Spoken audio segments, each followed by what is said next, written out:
অবশেষে বাস্তবায়ন হতে যাচ্ছে সরকারি কর্মচারীদের দীর্ঘ প্রতীক্ষিত নতুন পে স্কেল।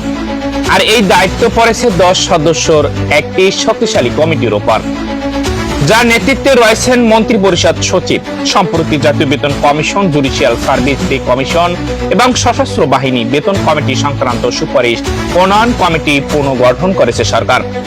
মন্ত্রিপরিষদ সচিবকে আহ্বায়ক করে 10 সদস্যর এই কমিটির উপর পড়েছে পে স্কেল বাস্তবায়নের গুরুদায়িত্ব।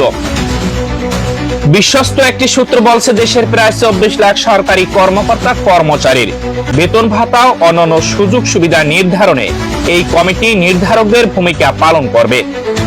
নতুন পে স্কেল বাস্তবায়নের সঠিক পদ্ধতি, ধাপে ধাপে কার্যকর করার রূপরেখা এবং কমিশনের দেওয়া সুপারিশগুলোর মধ্যে কোনগুলোকে অগ্রাধিকার দেওয়া হবে সবকিছুই চূড়ান্ত করবে তারা।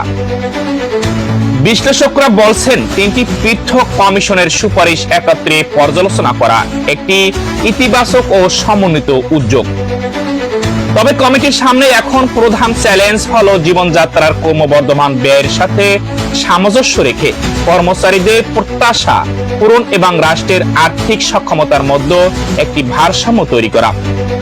রাজস্ব সীমাবদ্ধতা, বর্তমান অর্থনৈতিক চাপ নীতি নির্ধারকদের জন্য একটি বড় পরীক্ষা হতে যাচ্ছে।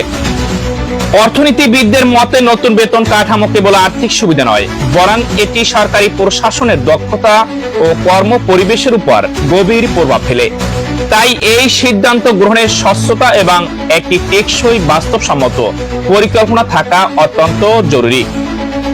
এদিকে এখন সব সরকারি চাকরিজীবীদের নজর 10 সদস্যের কমিটির উপর। তারা কিভাবে সুপারিশগুলো যাচাই বাছাই করে একটি আধুনিক ও টেকসই